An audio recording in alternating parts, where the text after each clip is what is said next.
Hello, everyone. It's Jack from Cultaholic, joined by Ross and Andrew. What was that? I don't know. I thought you did like Excitement. a Corey Graves, like a...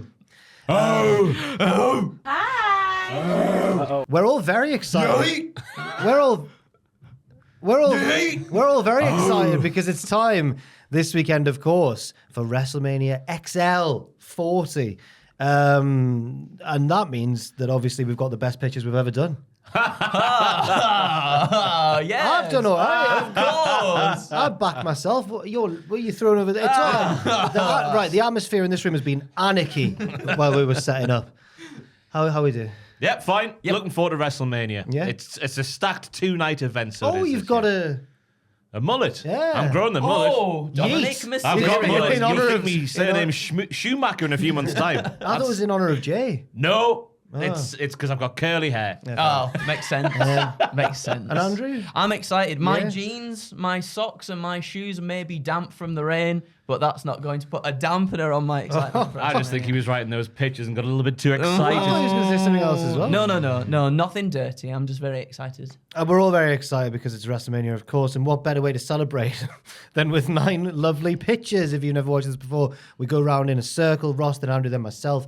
We go around 3 times and we are left with 9 wonderful pitches for WrestleMania 40. But remember the golden rule. It's not what we think's going to happen. It's what we want to happen. Ross, me off this, please. Night 1, there's that tag team match, isn't there? Rock and Roman are making their entrances, and during Roman's portion of the ring walk, we get to the moment where Roman does this. Come on down, guys. And out comes every single living member of the Samoan dynasty. In brackets, if they're able to. I think I read Roman's dad's got some sort of health issue at the moment. I hope he's okay. Anyway, all the physically able ones are able to walk out there with Roman for his entrance. The Samoan dynasty surround the ring for the tag team match, creating one hell of a visual. I don't know what they're doing at ringside. Just bring down weapons and all sorts and just be Samoan. It'll look fantastic. We get little interference from the younger, most physically able members of the Samoan dynasty throughout the tag team match before eventually we get to the customary referee down spot because this is a match involving Roman Reigns. Solo leads all the younger, more physically able members of the Samoan dynasty into the ring, and they're laying the boots to Cody and Seth, like it's that scene in Ready to Rumble where Jimmy the King is getting beat down by Sinclair's hired goons. Not in that way. That did the screw job that they did in that film. It's heartbreaking. Then, all of a sudden, it's bloody John Cena at the top of the ramp.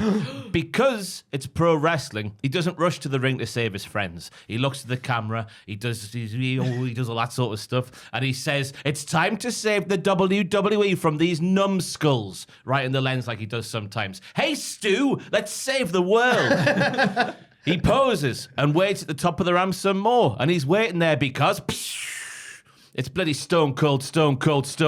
What? But Austin doesn't walk out alone. He's joined by the likes of LA Knight, Jey Uso, Kevin Owens, Sami Zayn, Randy Orton, but crucially, not Drew McIntyre because he doesn't care about this match. It's all the people, apart from Drew McIntyre, who have been screwed by the bloodline over the last few years. The lads see off the Samoan dynasty, and after the scene is cleared somewhat, we get a back-to-back bump into each other kind of turnaround. Whoa! Stare down between The Rock and Austin. The ref is still down, mind you. Spine tingling. The pair start laying in the punches, and then Jeremy Borash plays that part of My Way on the speakers in the arena when they start doing that to each other. Yeah! This massive schmoz eventually sees the Samoan dynasty, Solo, Jimmy, even the wise man Paul, ousted from the ringside area altogether. F you, stun it to The Rock. The ref comes back around. Crossroads, 1, 2, 3. No bloodline rules on night 2. Cody and Roman can have a straight-up match with nay bollocks and no distractions taken away from Cody finishing the story. We've had our wank fest on night 1, as Rock liked to call it, didn't he? I said wankathon. Cody said that he didn't let Roman and Rock have their wank fest. Yes, Yeah. not wankathon, as I've got in my head. So That's next year's. we've had the wank fest on night 1. That's Cody gooning, I believe. yeah, Cody can finish the story himself on night 2. That is what I would like to happen. Yeah, fair enough. It's a thumbs up from me. Yeah, thumbs It's a up yes. from me. Quite similar to mine, but it's a bit different. Different enough, as we'll see. Just different enough. It's just that Quite glory. similar to mine, but maybe a little bit different though. Yours will be a lot more in depth. Mine is a big chunky Smaller- box. Holy the biggest one I've got. Smaller font size. So the biggest, the first it's one's the different. first one. They've changed the font now on Word. It's quite remarkable. They've I got very like a couple inspired. of hundred different Yeah, fonts, they you know. do.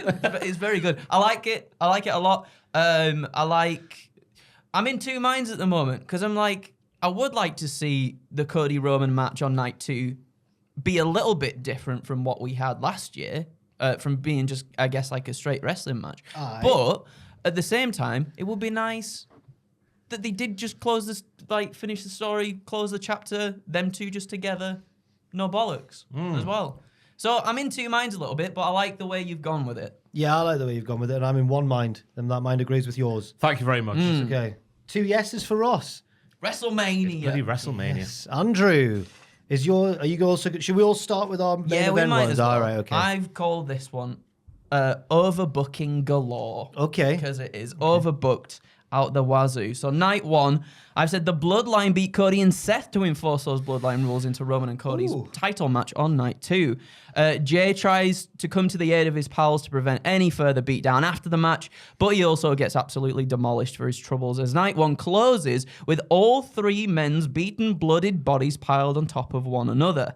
So we get to night 2, where we get Drew McIntyre defeating Seth Rollins for the World Heavyweight Championship. Now, not only does he defeat Seth, though, after the match, he just relentlessly lays into Rollins. He targets his worn-out back and his knee. Security general managers are beating Cody from the night before. He even tries to get involved to pry Drew away, but to no avail. He powers past them, continues the onslaught. That is, until that little scamp CM Punk on commentary. He's seen enough. He gets himself involved. The crowd erupts. The two throw fisticuffs at each other. Punk hoists Drew up on his shoulders for the GTS, but McIntyre, he escapes, slides out the ring, and off up the ramp holding that new title. Sorry. Are you okay? Yeah. You sure? I'll say at the end. All right, cool. Medical and Punk tried to help Rollins to his feet, but Drew's already done the damage, with the now former champion having to be stretchered out of the arena. Drew watches on, but so does Paul Heyman at the top of the ramp as well. He's grinning from ear to ear as the two shake hands, seemingly paying off that little Easter egg that we saw the other week on Raw, with the two talking in the background during a segment. So later in the night, we see Seth being loaded into an ambulance and being taken to a local medical facility. He's done. He's out of there. He's completely wiped out from the equation. And then we see Punk confront Cody as well. And he tells the American Nightmare that whilst he may still be recovering from his injury, he has his back tonight. This is bigger than all of us, after all. And he knows that with Jay and Seth out of the picture, the numbers aren't stacked in his favor. Cody thanks Punk for the backup and leaves the scene, but that's when Drew blindsides Punk. He tosses him into a windshield. Maybe it's even real glass. Who Don't knows? go there, Adam. Oh my God. Jesus. And he slams a car door onto his injured triceps in a safe way, of course. And he says, "I stole your moment. You don't ever get to have another one. Cry me a river, you daft bastard." And he leaves the scene. So, right. This is it. We get to the undisputed WWE Universal title match. Cody Rhodes against Roman Reigns. Bloodline rules. Anything goes. Cody is very much down on numbers in this one. But surprisingly to begin with, it's just Roman and Cody. They absolutely leather each other in an intense back and forth. Weapons, table spots, just the job lot. And then Roman totes Cody's family, keeping the babyface on the back foot until Cody makes a spirited comeback. He measures up Reigns at one point. He gets Reigns into position for a crossroads. But harkening back to WrestleMania 39 is Solo Sikoa. He hits the spike in the same way. Oh, don't go there. Oh my God. 1, 2. It's a kick out, of course, everybody. Everybody. Cody, The crowd son. comes unglued. You can do it, Cody. That's what Jack says in the crowd Yeah, at yeah. WrestleMania Philadelphia. Roman pulls Cody up to his feet and orders Solo to put him away for good. Cody fights back though. He's trading jabs between the two. He takes them both down, but his momentum is snatched from him as Jimmy comes in, hits a super kick to the back of the head from behind out of nowhere. He's on his knees as the American Nightmare. Outnumbered, down on his luck, Roman, Solo, and Jimmy surround him. They tie Cody's arms up in the ropes. They're hitting super kicks, Samoan spikes, Superman punches, relentless in their onslaught, but it's just not going to do the job. With a steel chair in hand, Roman Reigns smiles at a glassy-eyed Cody, and Cody's head just drops into his chest in exhaustion. Roman laughs and asks Jimmy to hold up Cody's head. He wants Rose to watch as their chair connects with his skull, everybody. But as Jimmy does this, the tribal chief... but as Jimmy does as the tribal chief says, we see Cody's expression. When his chin gets brought up, he's smiling, laughing even. What? Roman Reigns looks at Solo and Jimmy. He takes no notice. Cody must be delirious from the beat down, this silly boy. Roman raises, he gets a steel chair high above his head. But that's when he's interrupted by Jay's music with the heavily bandaged up Uso from the beatdown he received the night prior, making his way out to the top of the ramp. He's slow in his movement because he's hurting. Surely that's not Cody's master plan though, right? A less than 100% Jey Uso making the save. Not seeing him as a threat, the Bloodline shrug him off, turn their attention back to Cody when Jey lifts a mic to his mouth to utter, "I'm not alone, Oos!" And that's when we get, "Your time is up, my time is now. You can't see me." John Cena is here, everybody. Roman Reigns. It's going to be Lil Wayne. Lil Wayne's here, everybody. Roman's face drops as Cena and Jey charge to the ring. They take out Solo and Jimmy. All four of those men brawl into the back, into the crowd, out of the arena, with Roman looking on, stunned at what he's just witnessed, which gives Cody enough time to untangle himself from the ropes, and he hits a pedigree onto the steel chair the tribal chief was holding. Exhausted, he makes the cover. 1, 2. Oh, don't be silly. It's not finishing that way, is it? No. The ref gets pulled out of the ring. Will this story ever be finished? No. 2.999 by none other than, of course, the final boss himself, The Rock. The ref tries to confront The Rock, but he gets a right hand for his troubles. Dwayne walks over to Mama Rose in the front row. He slowly takes a weight belt off whilst telling her that he's going to follow through with everything that he's promised to do all this time. The Rock gets in the ring. He sizes up Cody, watches him stir to his feet, waiting for the American Nightmare to turn around before he can hit a rock bottom. But the split second before Cody does turn around, that's when the glass shatters, and here comes Stone Cold Steve Austin. Hey, give me a hell yeah! One of them. That's what he does, yeah? He does, yeah. He always starts that sentence like, He's out of breath. he's got Poncho with Here him. he is, the final boss. He looks towards the ramp in anticipation, waiting for Austin to come down. But the final boss, he gets a bit of a surprise as Austin jumps the barricade instead. He stomps mud holes, hits the stunner. Rock gets back up and stumbles into Cody's arms for Cody to hit his own rock bottom on the final boss. Yeah, because he didn't get to do it, did he, on Raw? So he gets to do it this time. Austin clears the Rock of the ring, and then there were two, finally, everybody, Cody Rhodes and Roman Reigns. The two soaking the atmosphere of the crowd. They're going absolutely bananas at this point. They start wailing on each other. Cody hits a bionic elbow. Roman counters with a huge uppercut that rocks Cody, and then he bounces off the ropes to hit a spear. But Cody counters, and he jumps over Reigns, and as the Tribal Chief rebounds off the ropes once more, he's met with a Cody cutter before the challenger locks in the Cody Trinity of Crossroads for the 1, 2, 3. Closing the final chapter is your new undisputed WWE champion, Cody Rhodes. Jesus Christ. Bollocks, I know. Very much the opposite of what I pitched. Yeah. Well, Very much. reaching the same conclusion. Yeah. It's like two film directors who've adapted the same story for the screen, but done it in different ways. I like that, yeah.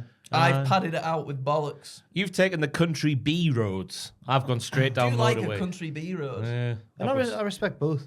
That's where I learned to drive on country B roads. Was you know? it? Yeah. Lucky for Much some. better. Well, actually, no. Some might say driving in the city is better. Well, you need that real world experience, don't you? Andy? Agreed. You know? Agreed. I'd rather learn in a very sparse environment, I think. It's a yes from me, Andrew. Thank you. I liked all the twists and turns. Got there eventually. Just like I liked all the twists and turns in Ross's one. And even though they're different, I like them both. So, I don't know what else. Oh, the thing I was going to mention when I went out, I thought, I was like, because it was kind of the side stuff, but the Drew CM Punk stuff.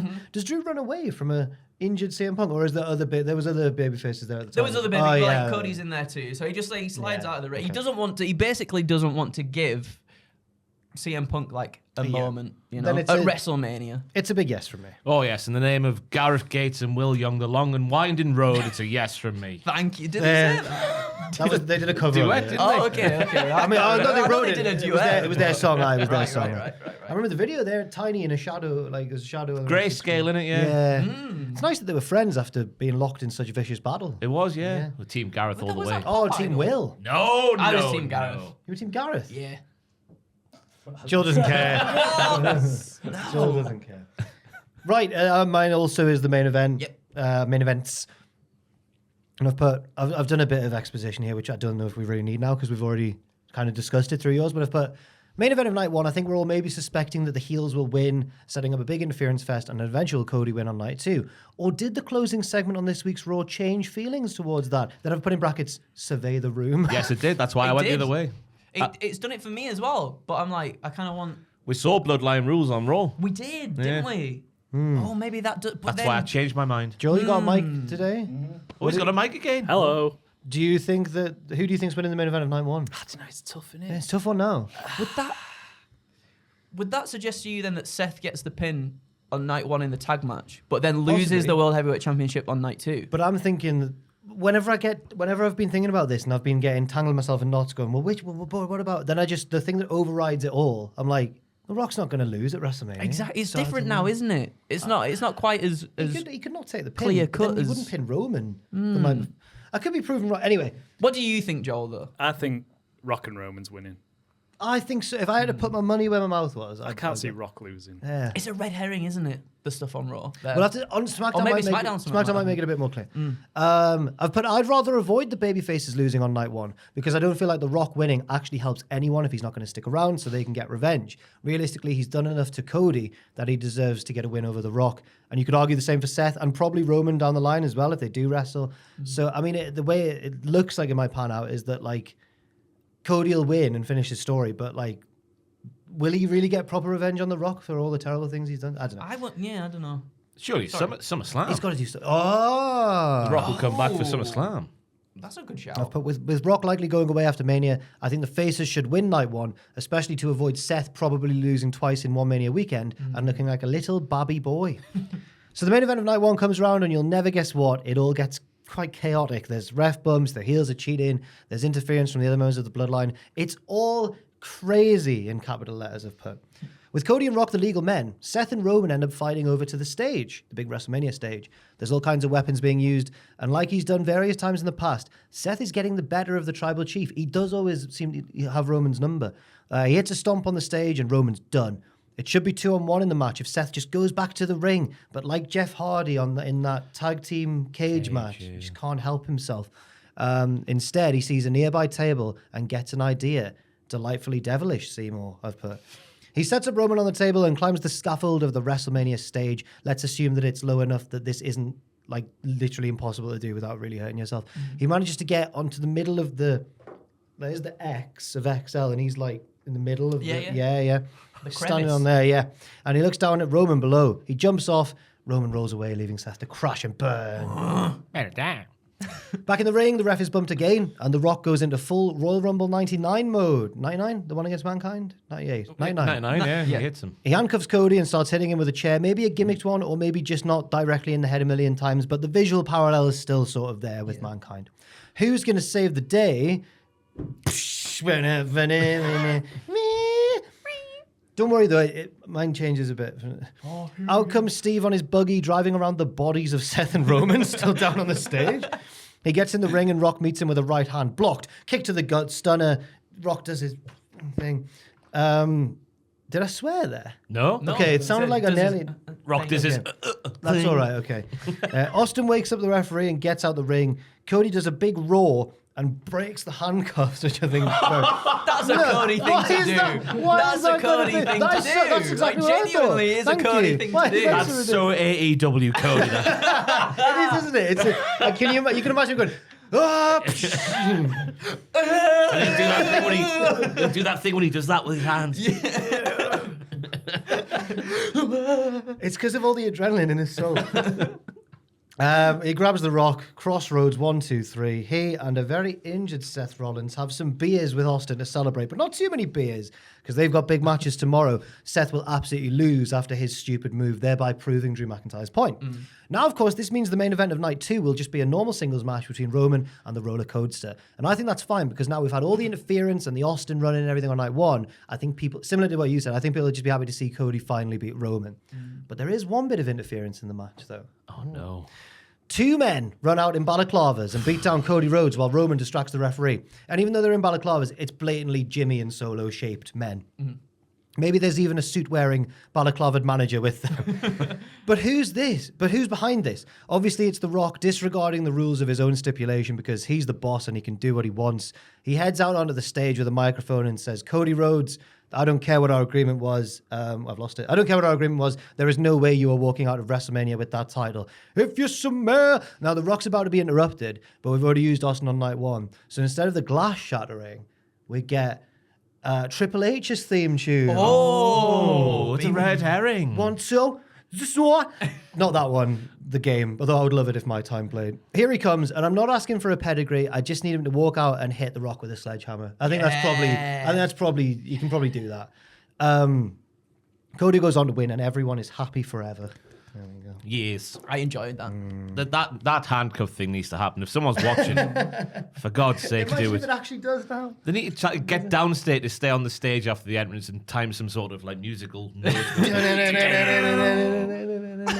Oh yeah. Oh, for the whoa. Oh my god. That's the thing that, that's the thing that gives him strength. The whole song plays as he's firing up, and eventually, whoa.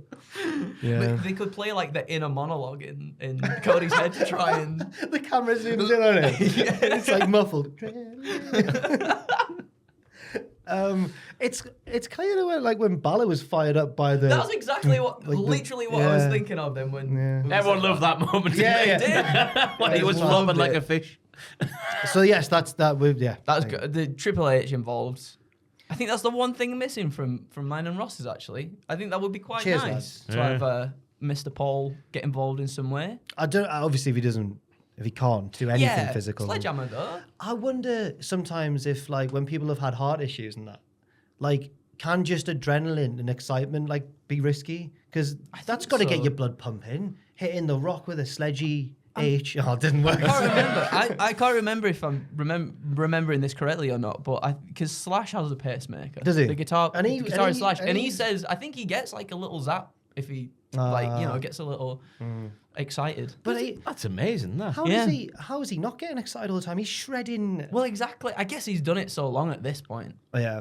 And A he looks like he performance doesn't of care. Ken at that awards do, and he's not. I know, healing over. Jesus. The Oscar. That awards too. The awards too. The awards, do. dude. Apart from the Slammies. Was it yeses? Yes. Oh, yes. Oh, big time. Especially Yeah. with the handcuffs. Roz, your second pitch, please. Oh, this is overbooked and quite nonsensical, but not stupid. CM Punk arrives at the commentary table for the World Heavyweight Championship match between Seth Rollins and Drew McIntyre, wearing a brown jacket that he used to wear back in the day for his commentary stints on the commentary table, behind the commentary table, speaking the commentary words. But his arms are poking out of this big brown thing, and we see, no. we see that his I just feel like I know what's going to happen. his Bro. fists are taped. We can see his fists are taped. There's not Okay, reference that's on not- commentary. And they've got Okay. X's What on do you them, think I so- was going I for thought there? he was going to be faking his injury with a fake arm, pair of arms. And he opens his jacket and he's sat there like that. I've now missed a trick, unfortunately. And they're blatantly mannequin. like the Kevin Nash thing. Yeah, the cast, thing. yeah. Oh, I need to rewrite my pitch. Anyway, his fists are taped, but it's not referenced on commentary. We just see it with our eyes. It's one of those. Twitter will entrances- pick it up. Yeah, it's one of those entrances for CM Punk where maybe we see the pre-match promo package, and then cuts to the shot of him stood next to the announce table, name slate, he sits down and starts doing the commentary, that kind of entrance. Drew McIntyre, being the challenger, enters first, coming out to Cult of Personality, wearing DM Hunk-inspired kilt and ring gear. He's bloody stealing CM Punk's entrance as a WrestleMania main eventer, the bastard. As the match goes on, every so often, Drew and CM Punk are having words when the match sort of goes by the announce table. Obviously, Seth Rollins is having to go with CM Punk every time the match goes by the announce table because they bloody both hate this straight-edge superstar, and he hates them both too. We get to the point in the match where Drew launches Seth at Punk in the announcer's chair, and because of that, Drew and Punk getting each other's faces. It's too much now. It's boiling over the side of the pot. Punk gets on the mic and is like, Drew, if I get touched one more time, I'm getting involved in this match, you know. And then Drew's like, no, sit down, you bam pot. Which I've led is that not too far? I don't know. It's a Scottish slang Oh, word. right. Like idiot. Idiot, yeah. Oh, wow. Unless it's changed me, and I do apologise.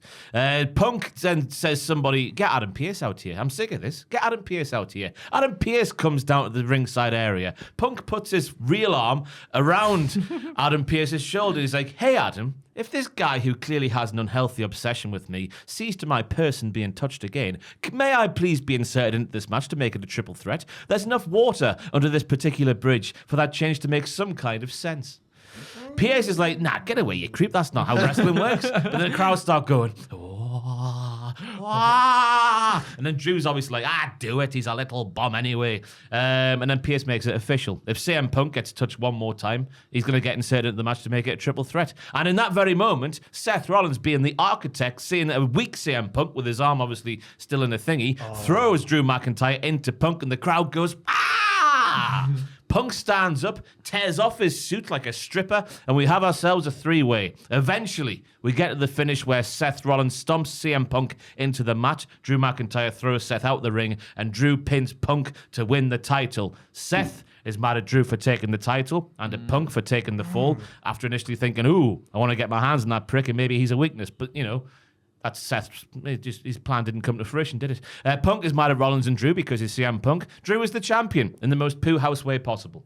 I don't see how CM Punk doesn't get involved somehow. Yeah, I think he does somehow in some way.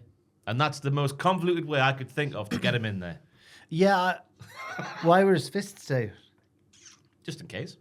Just I don't know, The Just to throw you Undertaker off. backstage at WrestleMania 14, 15, 14. When you finished pitching it, immediately my brain was like, no, because I was like, Punk losing so soon, but he's injured, like he's really injured. So, and it does, and the bit I think that's turned it into a yes is that it is a very Drew way to win heel Drew way to win the belt. There's a lot of storyline possibilities coming out of I'd here. love it if Drew would go on to like portray this win as like the most heroic achievement in WrestleMania history and all that. I think you're right in terms of there's quite a bit of storyline stuff there because all this time Drew's been wanting to beat Seth for the championship, but instead if he beats CM Punk, then therefore Seth can come back and be like, well, you didn't beat me for it, did you? You had to beat this injured guy to finally get it. And then that can all tie around to each other. Also, Drew's stolen Punk's Mania moment there too, which is really quite fun to think about. I was just watching that promo he did from the TNA funeral home, which is where very good. The Aces and Eights, apparently that thing happened there. Well, not apparently, it did happen there. The Aces Eights funeral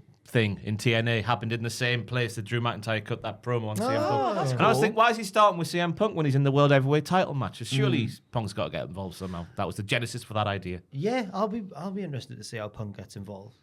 Maybe it'll just be really.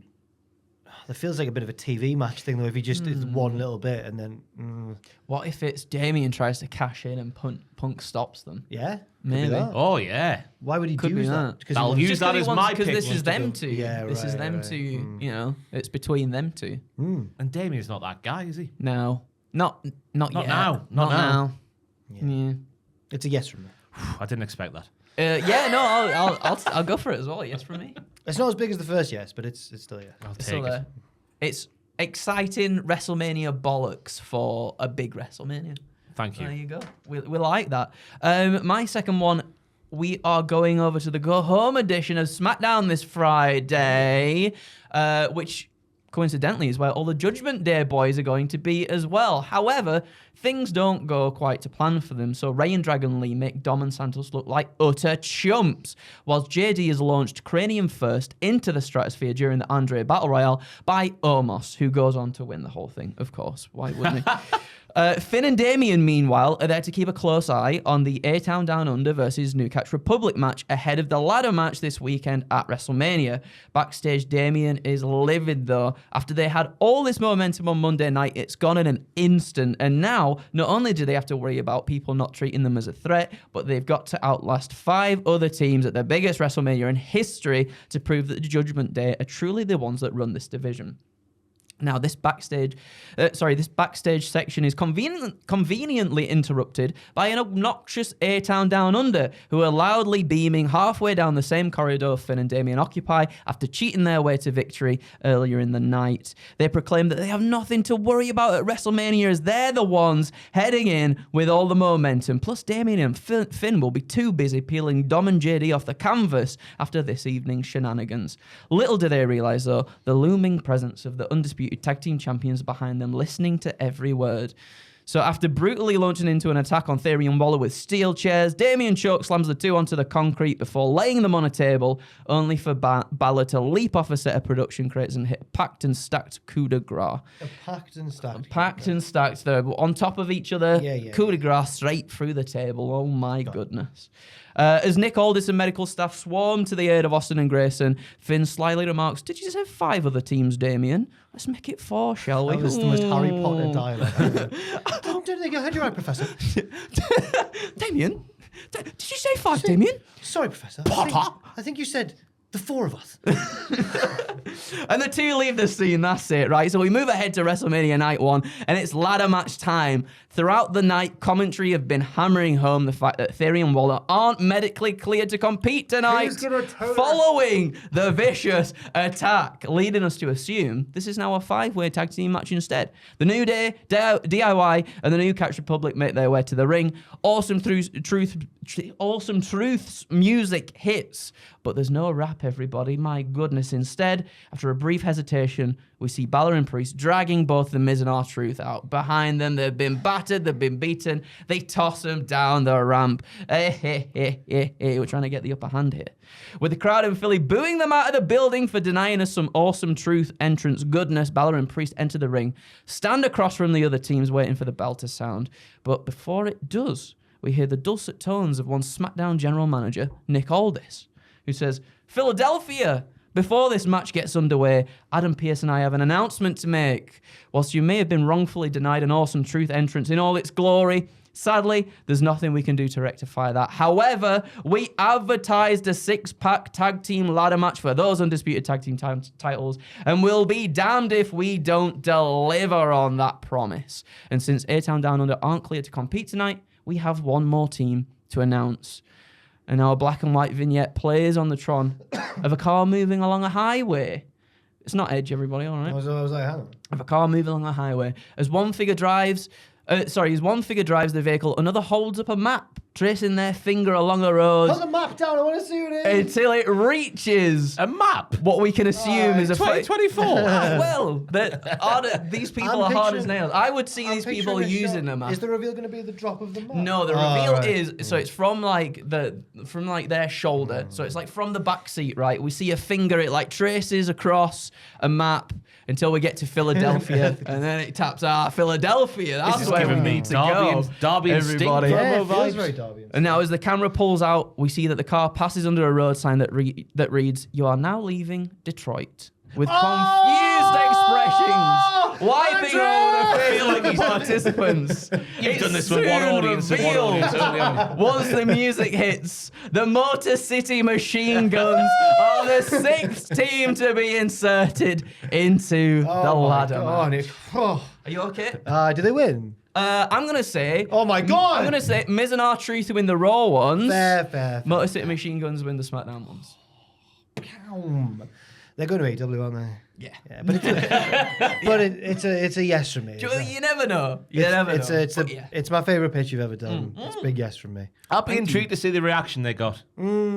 I think, because we were talking about this beforehand as well, and I was like, Jordan Grace got a big pop at the Rumble. Yeah. I feel like a lot of people, especially sort of now that WWE has gotten quite a bit better than what it has been previously, I feel like the fans of wrestling that aren't just, like, I guess the casual sort of fans would know who they are. Yeah. So, I think there'd be a big pop. And Mania as Mania well. is like a big smock gathering as Yeah, well. yeah. I like it. Yeah, Thank maybe you. I'm just talking bollocks. Let's just enjoy the moment that Andrew's given us.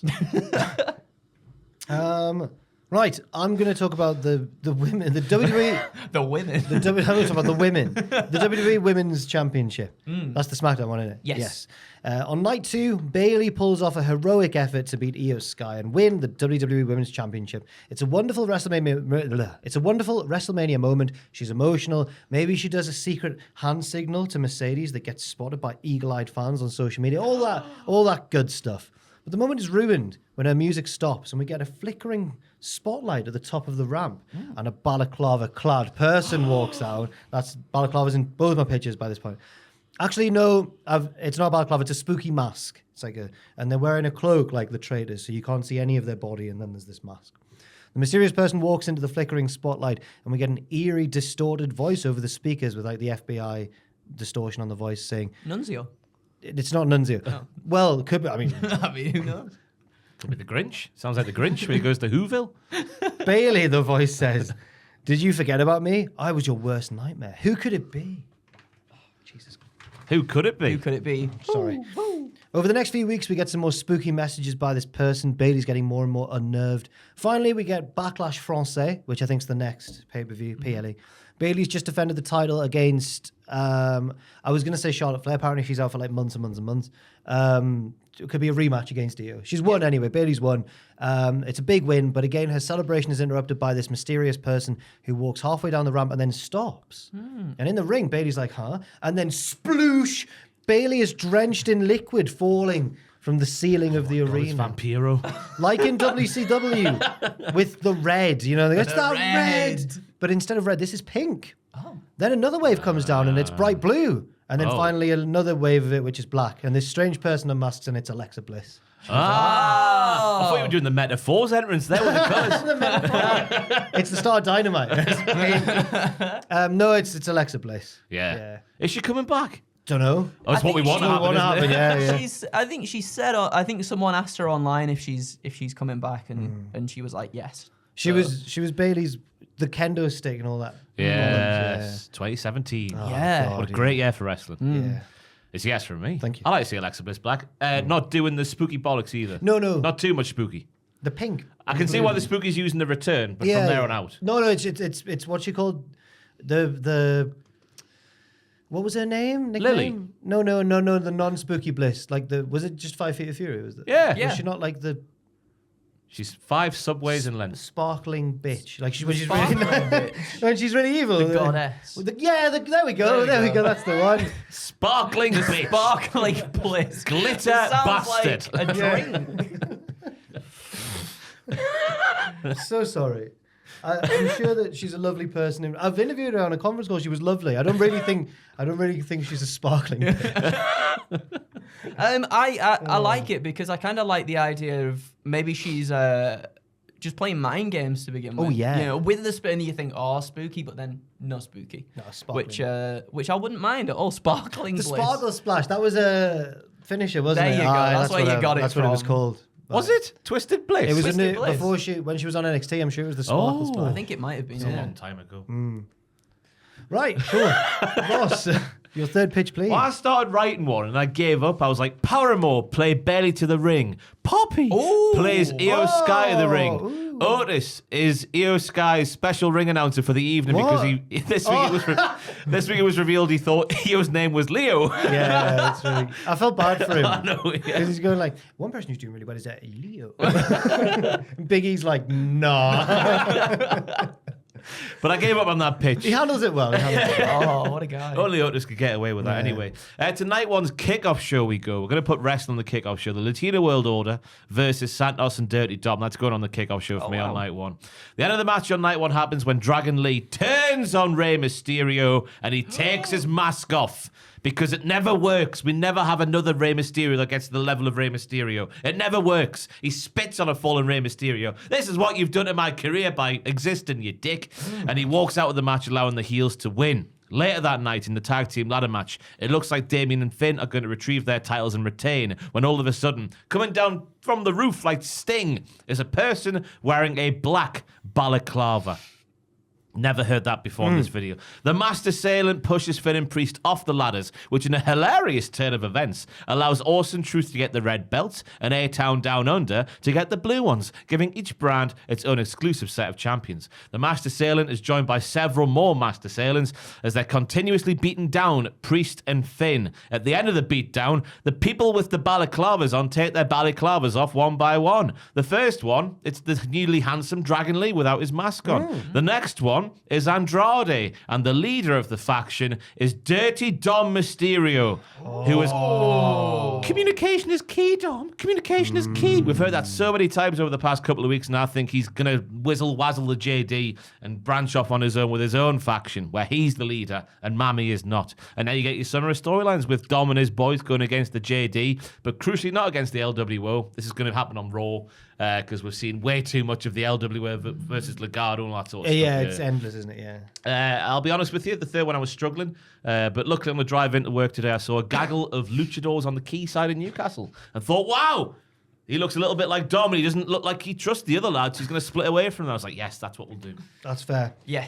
But yeah, Dom, Andrade, who he's been having conversations with over the past couple of weeks, and Dragon Lee, who is, because it never works, does it, having a new Rey Mysterio? How many times have we seen it? Kalisto, Ultimo Dragon, I guess you could throw Sin in there. Cara. Sin Cara. Sin Get Cara him, get the too. mask off him. I'm sure he's a handsome boy. Yeah, probably. Yeah. Andrade was under a mask for a long time in Mexico. Then I think he was, lost a mask versus mask match, and everyone went, "Oh, Santos was as well, wasn't he? yeah, In yeah, NXT? King And then- Cuerno." Yeah.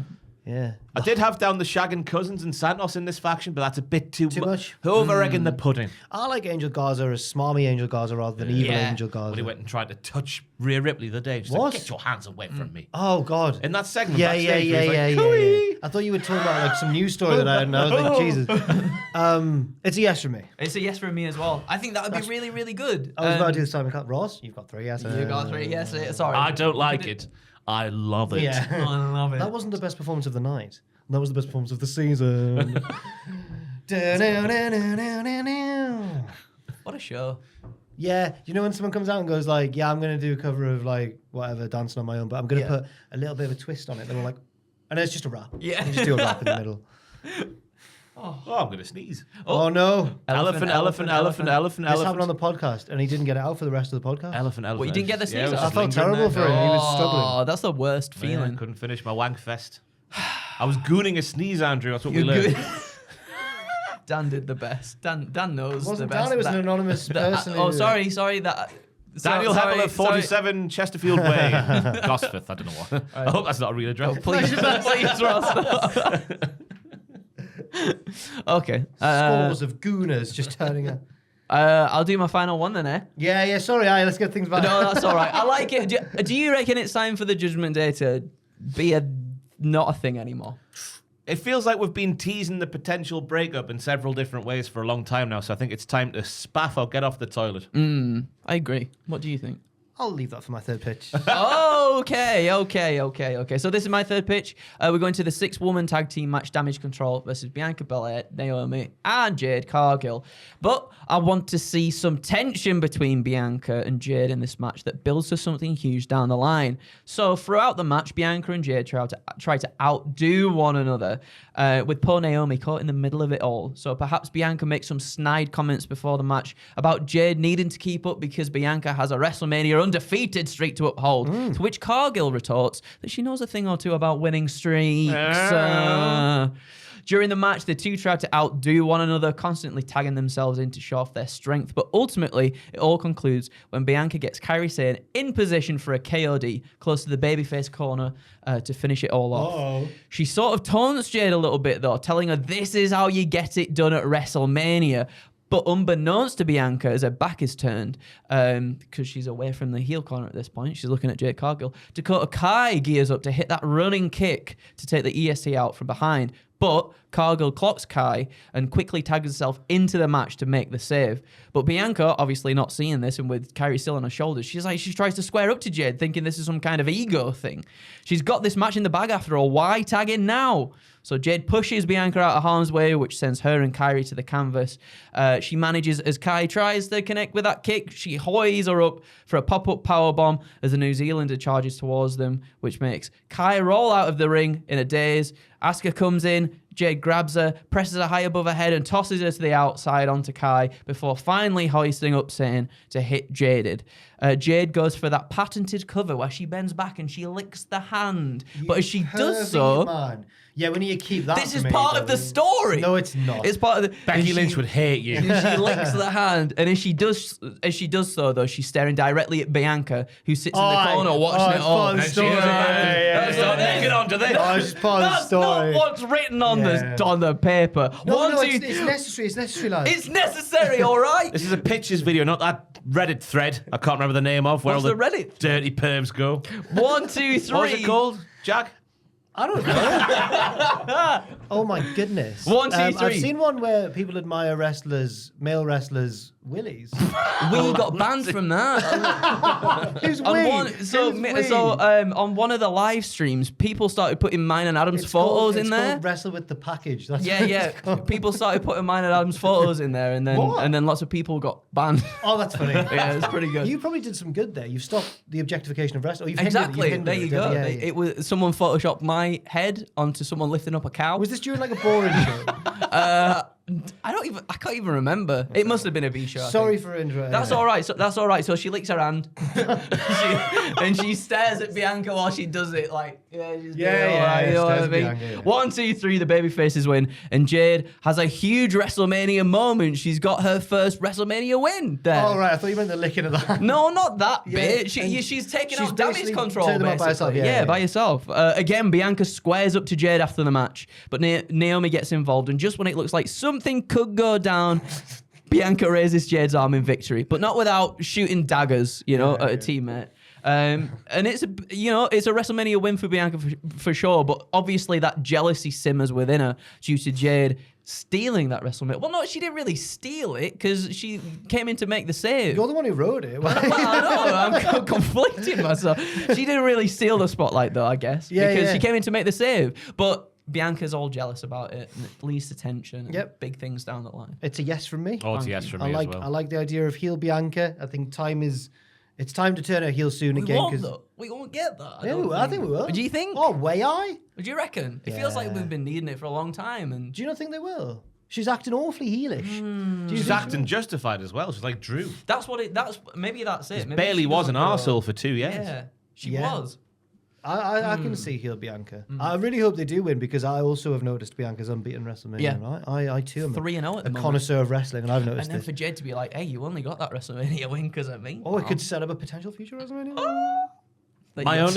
only trepidation around this pitch, Andrew, was this being the feud coming out of WrestleMania for Jade. Because Bianca is rapid, right? And lots of people struggle to keep up with her. And for that to be Jade's first one where she needs to keep up with Bianca, is that what you want to do when you're building maybe someone up? I mean, you can still build the tension for a while, can't you? It doesn't have to kick off straight They away. could be on each other's horizons. Yeah. Just Yeah. licking at each other. Because she's still got that thing, just licking at each licking other. their did you hands say? at each other. No, that wasn't the main. Sorry. I mean, it was an image for sure, but it wasn't the focal point of the pitch. I'd like to apologise for that. It's okay. It's a yes from me. Thank you. Yes, yeah. Right. Tag team ladder match action. Things do not go as rumoured because everyone seems to think they're going to split the belts and one team will win one set and one team will win the other one. I think they've released some rules for it, which seem to suggest which did sort of went like the team that pulls down. It kept it vague. Oh, the match doesn't end until both belts have been taken. I was saying, now what happens if let's just say Finn Balor plucks down a red one and then Damian Priest plucks down a blue one? Oh. What happens there? What happens there? Pitch. I don't know. Maybe they're no, they won't be. I was about what if they're at different locations, but that can't be. This is a shoot wrestling match. We don't know what's going to happen at the end. No. Of course. Things do not go as rumoured, splitting the belts. Instead, the Awesome Truth pick up an emotional, crowd-pleasing victory. During the match, Damian Priest takes what I'm going to call the Bubba Ray Dudley bump. So, off the ladders, through loads of tables, because he's a big boy and it always looks impressive when that happens. And even if there's loads of tables to really, really break his fall, I don't care because I think it still looks really good. Backstage after the match, we see the Judgment Day's special WrestleMania Clubhouse. It's really good. Try and get the lads to fill some time theorizing on what a special Mania Clubhouse could look like. Okay, no, it's all right. Bells. It'll Lots be of bells. a black bouncy castle. Yes, there is Oh, a that's Giant good black shout. bouncy castle. Oh, to celebrate. Yeah. They're trying to they're yeah. trying to cut serious, intense pro because this all gets quite serious. They're all just ah. Hey, they're for adults as well. I used to go to a nightclub in Sunderland back at uni that had a bouncy castle in the corner. They used to have one in the academy. Yeah. In Newcastle? Every week, someone would spew on it and close it Oh. down. Every week. They would never learn. That's phenomenal. Priest is in a daze in the clubhouse. He doesn't really know what's going on. Balor's talking to him in quite a suspicious way, guys, saying things like, we need to get those titles back as soon as possible. Basically trying to influence Priest, trying to imply to him that he should use his Money in the Bank briefcase. I know. waste it, really. Not in Finn's point of view, but certainly in Priest's, on the tag team titles. Adam Pearce comes in to check on Priest. Balor immediately grabs the briefcase and says, we want a title match on next week's Raw. Pierce is like, you're not Mr. Money. Really sassy. You're not Mr. Money in the Bank. Balor turns to Priest and says, you want those titles back, right? And a dazed Priest's like, yeah, of course I do, yeah. And Balor's like, there you go. Pierce is suspicious and says he'll talk to them on Raw, but he doesn't accept the briefcase yet. Oh, there was a burst pipe next door. Yeah. And then we had to all save our work because they were going to turn off the power. So I've not finished this yet. But I'll do. I know what's going to happen, but it might be a bit ragged because I've not written it fully down. Coming off the dome. I just saw the next paragraph end in the middle of a sentence. I was like, oh. On Raw, the Judgment Day crashed the Awesome Truth celebration for winning the WCW tag team titles because our Truth's silly. You think? That's very good. Yeah. But the Judgment Day interrupt. They beat down the champions. The balloons of confetti are going everywhere. And Balor... Right, I can remember this. Balor has the Money in the Bank briefcase, cashes it in. Priest runs out. He's not been with the Judgment Day when they've been with them. Everyone's like, what the hell? But the match is on. And eventually Priest ends up attacking Balor, doesn't win the tag belts back. The Awesome Truth are still champions. Priest is very annoyed at Finn Balor for doing this. And Pierce is like, hold on, guys. And he comes out to the ring. He's like, how did this happen? I didn't give you the authority for Balor to cash in your Money in the Bank briefcase. And Priest's like, I don't know. And then we see on the Tron, because Balor goes, roll the footage, right? And Balor, right, I was trying to think, I was saying to Fraser, who's an authority figure that Balor could go to who would be on his side and let him cheat in this way? And I settled on Finlay, if he counts. So Balor's gone to Finlay, and Finlay has he's gone, He go could on. Triple H. Go on. I then. love to fight. Triple H loves him as well, yeah. Yeah. But I've gone Finlay instead. And Finlay's gone, go on with you, yes. Like when Becky, when he let her in the Rumble. And, Poor Lana. And then, gradually, the unfolding of the stable I like to call the Mab occurs, which is Finlay in the regal role. Balor's the leader. Becky's also the leader on the other side. Sheamus and JD. And they're like they're a little Mab. And they run around scoffing. Well, no. Irish Irish chocolate. Sorry, the end of the pitch was a little bit loosey-goosey, but that was the gist of it. No, it's a yes from me because it's not a Priest is not a potential world heavyweight champion. Not at the minute when all the stars are out. Yeah. Yeah, all the stars are out. Or when the stars are in.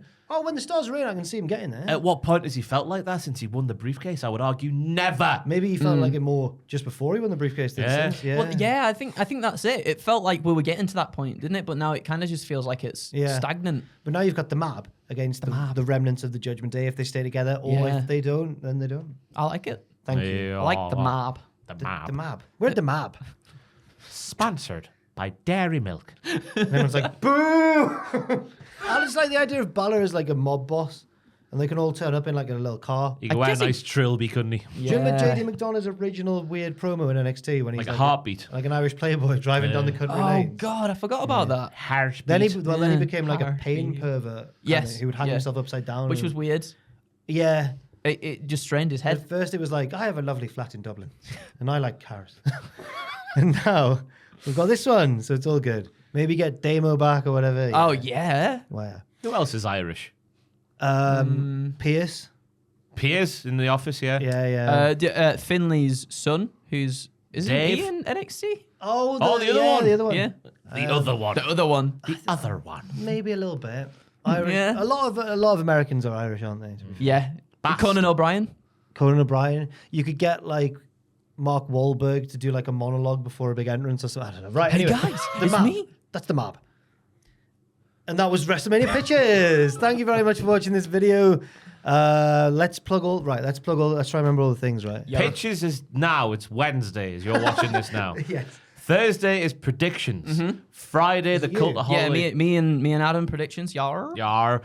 Friday is the Cultaholic Wrestling podcast at 8 p.m. English time. Also, the Go Home SmackDown live reactions with Adam. YouTube.com/cultaholic/live. Then on Saturday, we'll have some newsy news about the WrestleManias. Then we'll have the live reactions with Adam and Andrew live on the Ocho channel. We'll also have Myself and Jack will be live on Twitch reacting to Stand and Deliver because we don't want to risk the WrestleMania notification going out. Yeah. That's why we're on Twitch. So the NXT stream is earlier in the day on Twitch. The WrestleMania one's later in the day on YouTube. And coming out of WrestleMania Night 1, we'll have What Happened At. We'll have some newsy news, and WTF is still a thing for WWE because, yes, they are. And Night 2 is the same formula, isn't it? Yep. Yep, and then that's it. And then on the Monday, me and Adam will be reacting to the Raw After Mania as well Oh, lovely. on YouTube. So look forward to that. And it's just a selfish one. I will have a Matches of the Month podcast coming out in the next few days on March because I'm doing a special edition on Mania Week. So I wanted to get this one out very quickly. Nice.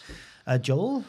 I think you've covered it all. Nice. We've done it. Nice. Thank you very much for watching, everybody. Leave your thoughts and opinions on any of these pitches in the comment section down below. Oh, hey. Do a bloody pitch of your own. Go on. Go on. We won't tell anyone. And remember oh, damn it. Remember the motto? Yeah. Yep. But it's a Vince thing, so I don't know if I want to do it anymore. Oh, yeah. Yeah. But I get. Well, no, it's a saying. mean, it's just a general saying. Yeah, we Yeah. just don't have to do the Vince impression at the end. Yeah. Right. Should we do it in the cadence of some other famous person who isn't an arsehole? Life's a pitch. Life's a pitch, and then you die. Then you die. Thanks for watching.